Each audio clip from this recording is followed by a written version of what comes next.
Salut tout le monde, c'est Sophia, bienvenue sur la chaîne Apprendre par l'expérience. Aujourd'hui, basé sur mon expérience, je vais vous donner 2 avantages et 2 inconvénients de sortir avec une personne plus âgée. Ça peut être de 5 ans, de 10 ans, voire plus. J'ai toujours été très attirée et j'ai toujours été sur la même longueur d'onde à peu près qu'une personne qui était beaucoup plus âgée. Pourquoi? Je pense que c'est dû au fait que j'ai dû grandir trop vite, prendre mes responsabilités trop tôt, j'ai dû m'auto-gérer, d'accord? Quand j'ai un problème, quand je me suis mis dans le pétrin ou autre, je ne cours pas chez papa-maman. La seule personne sur qui je pouvais compter, c'était moi. J'ai de l'entourage, mais je suis quelqu'un qui compte avant tout sur soi et après sur les autres. Et je cherche toujours à régler mes problèmes avant d'impliquer les autres.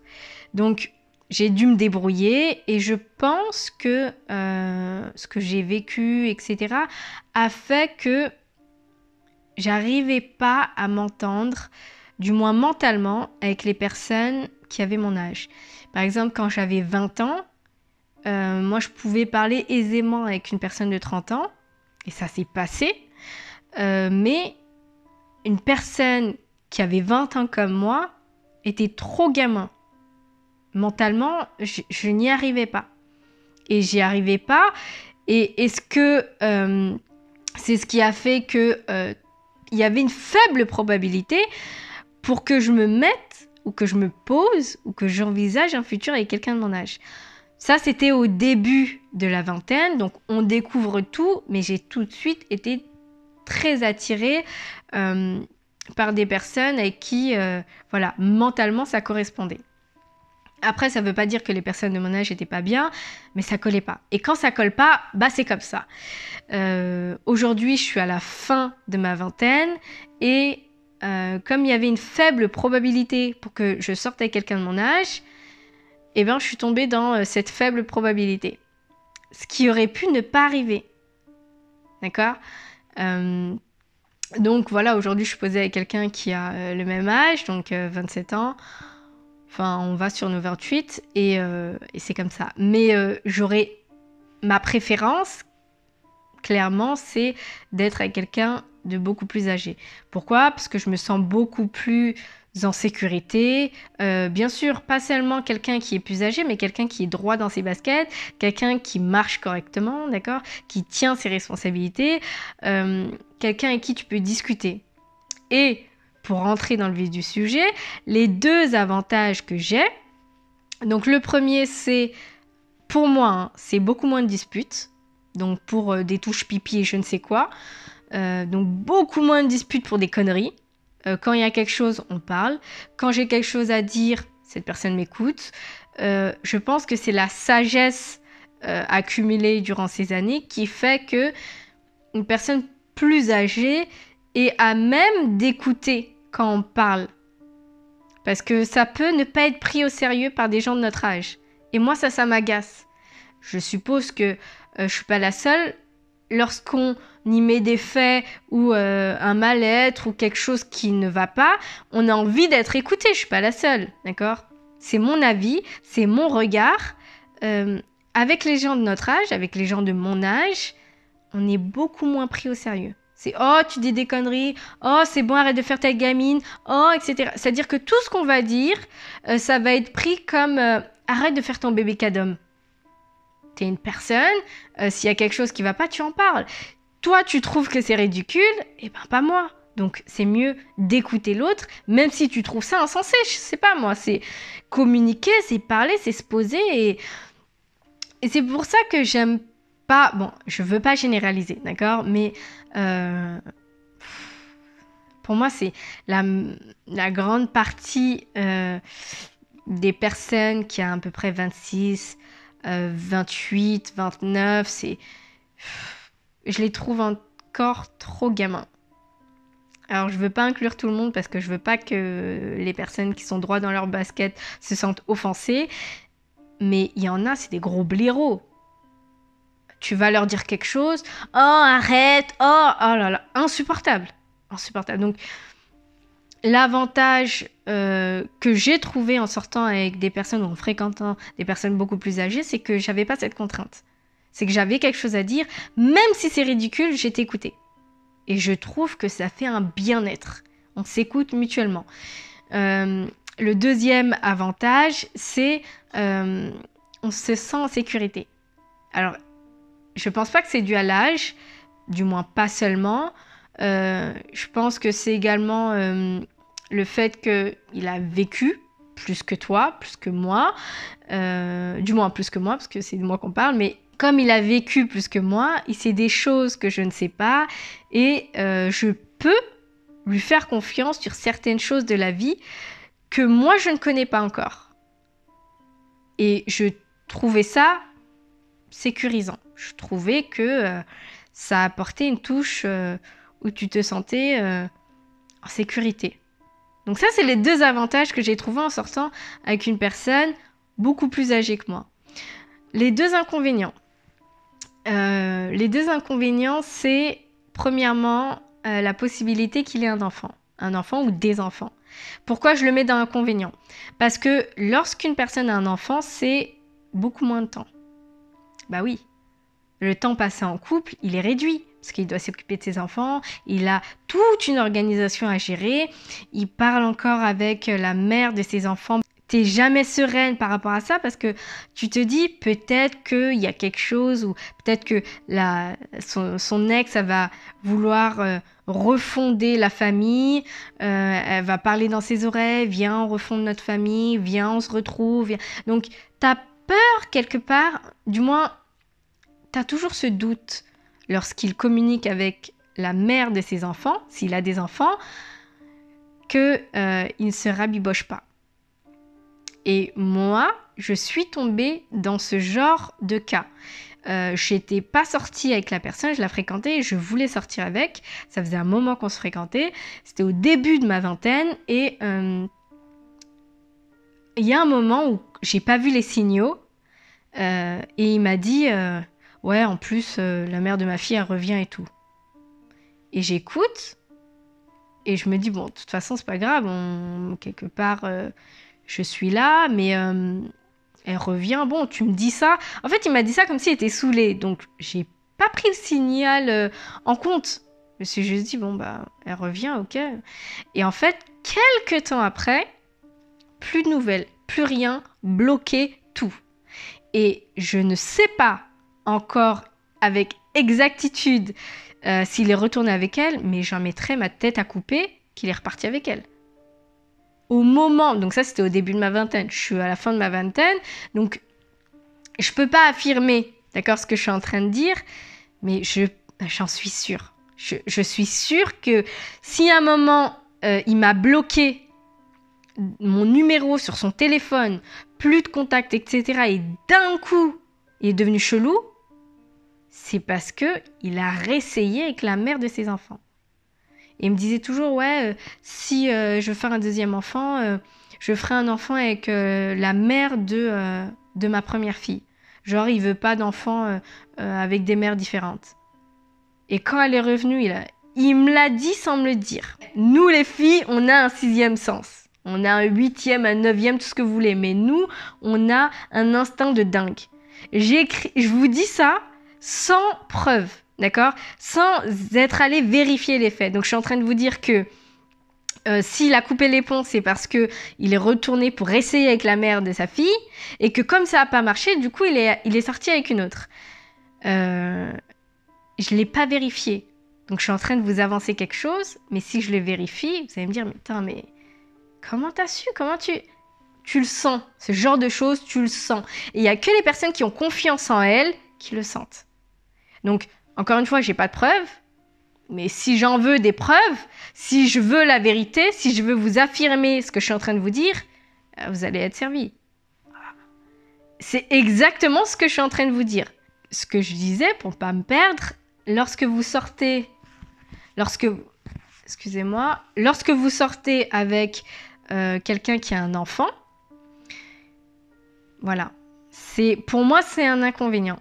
Donc on a moins de temps, il faut qu'il gère. Après, vous savez pas, on sait pas trop où se mettre par rapport à son enfant. On veut pas trop se mettre dans son intimité parce qu'il y a sa fille, ou il y a ses enfants. Et à la fois, on veut pas trop s'écarter, s'éloigner, d'accord? On veut pas créer de fossé entre sa vie avec ses enfants et notre couple parce qu'on prend ça au sérieux et que ça fait partie de lui. Donc si ça fait partie de lui, on n'est pas censé créer deux mondes différents. D'accord? Sa vie tout seul, sa vie avec ses enfants et sa vie de couple. Normalement, sa vie de couple, c'est pour après migrer vers, je sais pas, vous allez finir par avoir contact avec ses enfants. Si vraiment il vous considère, c'est comme ça que ça va se passer. Si jamais il vous considère pas ou si vraiment, ça c'est un indice que je vous donne, si il ne veut pas, peut-être au bout de 2-3 ans, vous montrer ses enfants, que vous ayez contact avec, méfiez-vous. Parce que peut-être qu'il n'est pas sérieux avec vous. Ah ouais. Ça veut dire qu'il ne veut pas que tu rencontres ses enfants au cas où il change. Mais le au cas où, il est sûr que tu vas sauter en fait, qu'il va prendre quelqu'un d'autre. Et c'est cette fille qui présentera ses enfants. Donc ça, il faut se méfier. Donc pour moi, le fait que quelqu'un ait un enfant, c'est une contrainte. En partie parce que son temps est réduit. Il y a trop de choses, trop de complications qui font que, je sais pas, la vie de couple devient beaucoup plus compliquée. T'as pas l'impression d'être dans sa vie, enfin du moins entièrement dans sa vie. Tu sais pas trop te placer avec l'enfant, tu sais pas trop comment. Enfin, ouais. T'es toujours obligé d'accepter les excuses. Désolé, je dois garder ma fille. Désolé. En soi, c'est humble, d'accord. C'est bien qu'il gère ses enfants, etc. Mais ça peut être trop souvent. Et quand c'est trop souvent, on peut se dire « Oh là là, mais ça m'agace, mais gère ton emploi du temps !»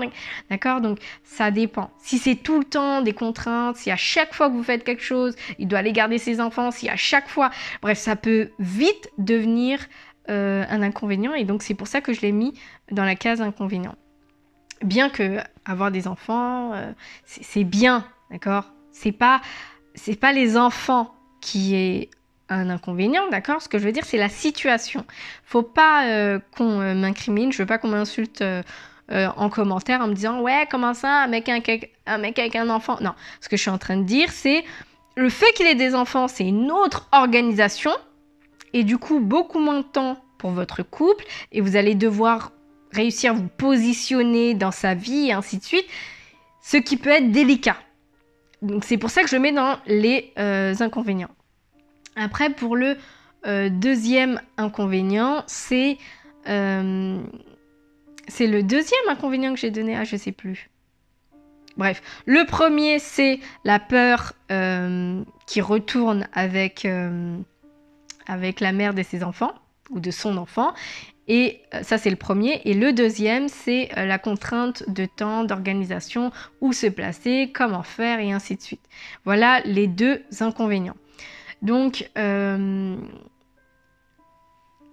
y en a qui ne savent pas et qui parlent en disant... Moi, je connaissais une fille, quand j'ai fait ma formation d'assistante dentaire, qui m'a dit... Elle m'a donné ce conseil-là. Elle m'a dit, ne sors jamais avec un homme qui a un gosse. Et je lui ai dit, mais pourquoi? Elle me dit, ne le fais pas. Et j'ai jamais compris pourquoi. Et quand j'en ai fréquenté, que je me suis dit, ah ouais, c'est mal de dire ne le fais pas, parce qu'ils ont le droit aussi d'avoir un couple, d'avoir une vie, d'accord? Et c'est pas parce qu'ils ont des enfants qu'on doit les empêcher ou qu'on doit stopper, en fait, une relation. Mais c'est vrai que ça peut être compliqué à gérer. On peut dire ce qu'on veut, ça peut être très très vite compliqué à gérer. Maintenant, c'est bien d'être père à partir du moment où cet homme assume ses enfants. C'est déjà une preuve qu'il prend ça au sérieux. Il prend son rôle de père au sérieux. Parce qu'il y en a, ils font des enfants et ils voient leurs enfants une fois par mois. Et ça, c'est un grand signe. Ça, c'est un grand signe. Dernièrement, dans ma famille, mais très éloignée, il y a un garçon comme ça qui a moins, qui est beaucoup plus jeune que moi, qui en est déjà à son deuxième enfant. Le premier, il s'en occupe pas.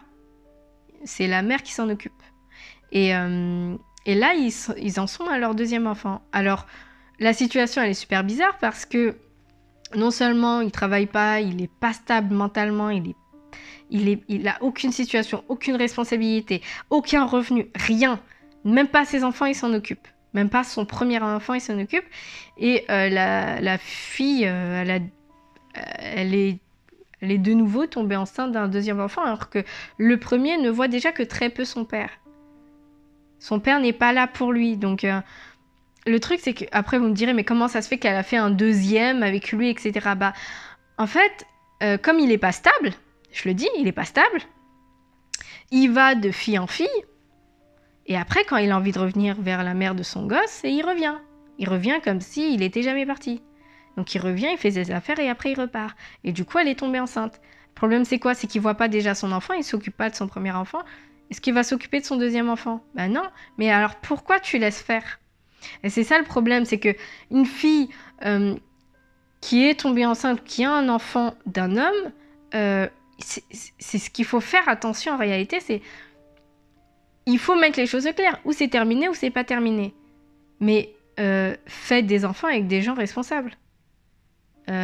Vous vous en foutez qui part, qui revient, mais l'enfant, il va demander son père à un moment ou l'autre. Ça m'a fait penser à un reportage que j'avais regardé où ça m'a fait de la peine. La fille, elle va à la recherche de son père. Et quand elle trouve son père, parce que voilà, elle n'a pas grandi avec son père, elle a grandi qu'avec sa mère, elle va pour chercher son père, elle le trouve, son père. Bah, son père, il voulait pas d'elle. Il voulait pas, il s'en foutait de sa vie, il voulait pas d'elle. Tu veux quoi en fait? Pourquoi tu viens me voir? Pourquoi tu m'as cherché? Pourquoi?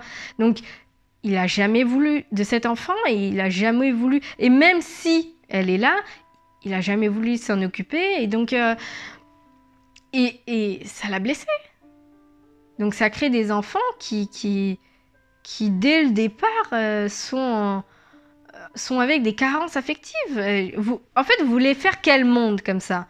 Des parents qui ne prennent pas suffisamment leurs responsabilités. C'est à nous de choisir notre partenaire. Si on veut faire un enfant, on choisit quelqu'un qui est capable d'assumer. Cet enfant, tu le fais à deux. Donc pourquoi tu veux l'élever tout seul? Et on remarque, et pour finir, parce qu'après la vidéo elle va être trop longue, il y a énormément de mères célibataires qui doivent avoir mon âge, voire moins. Il y en a énormément aujourd'hui. Pourquoi? Parce que les hommes de notre génération, qui sont dans la vingtaine, ils ont de moins en moins envie de s'engager et sont beaucoup moins pressés de partir chez papa-maman pour trouver une situation à eux. Donc c'est maman me prépare tout, je suis encore chez maman, etc. Et si je fais un enfant, etc., c'est pas grave, c'est la mère qui va le garder. Mais moi, la question que je me pose, c'est cet enfant, comment il va faire plus tard s'il veut ses deux parents, si... Je sais pas, je trouve ça difficile. De toute façon, faire un enfant, parce que ce que je vous ai pas dit dans l'histoire d'avant, c'est que cette fille, elle habite chez ses parents. Donc elle a 2 enfants chez ses parents. Cet homme, il fait un peu près ce qu'il veut. Il revient au bercail quand il en a envie, mais le bercail, c'est pas chez eux, hein. Bah non, le bercail, c'est chez la mère de cette femme. Donc, je sais pas. Est-ce qu'il y a un manque est-ce qu'il y a une irresponsabilité? Je ne sais pas, mais pour moi, les futurs enfants de ce monde, ça va être un désastre. Déjà, la relation homme-femme, elle est limite parce que on est pratiquement toujours en guerre. Quand je regarde sur les réseaux sociaux, il y a toujours une compétition. Faut pas prendre une femme qui est comme ça. Il faut pas prendre un homme qui est comme ça. Et je me dis, mais le but, c'est de trouver quelqu'un avec qui on va faire sa vie.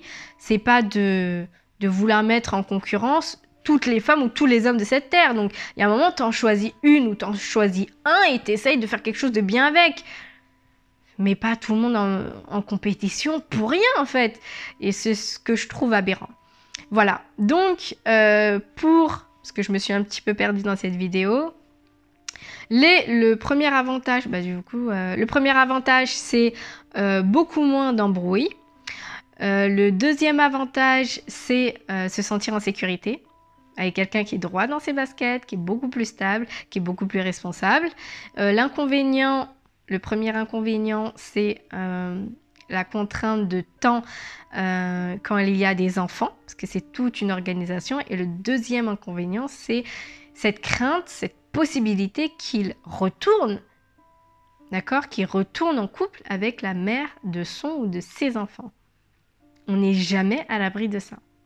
Parce qu'il y a un lien et ce lien, c'est à vie. Donc, comme les hommes, on sait qu'ils lâchent pas le steak. Quand ils pensent qu'une femme est à eux, quand ils décident de revenir, si on ferme pas les vannes, ils feront des allers-retours à la olé olé. D'accord? Donc en même temps, c'est à nous de faire cette action de fermer les vannes. Cette femme qui a un enfant, elle aura toujours plus que vous. Tant que vous n'avez pas d'enfant, et c'est la réalité, je suis désolée de le dire, mais si vous êtes une femme, vous êtes avec un homme qui lui a déjà des enfants avec une autre femme, cette femme a beaucoup plus de territoire ou a beaucoup plus de main prise sur cet homme par les enfants. Ce que vous n'avez pas si vous n'avez pas d'enfant avec cet homme. Donc ça peut être très vite compliqué. Alors si vous tombez sur une ex dérangée, alors là j'en parle même pas, toujours au téléphone avec lui, les enfants, parce qu'on connaît ce genre de daronne qui va appeler tous les 5 minutes le père pour dire ouais tu sais pas les enfants, ouais tu sais pas les enfants, ouais tu sais pas où il a mis ça. Elle est plus en contact avec son ex que vous, avec votre mec. Donc très vite, et vous pouvez pas dire à cet homme mais c'est bon, Kamla, non, il faut un moment que elle t'appelle moins, c'est bon, ça va aller. Non, parce qu'il va commencer à dire quoi, t'es contre la mère de mes enfants, et vous allez vous retrouver en tant que méchante de service. Donc, situation bad, compliquée.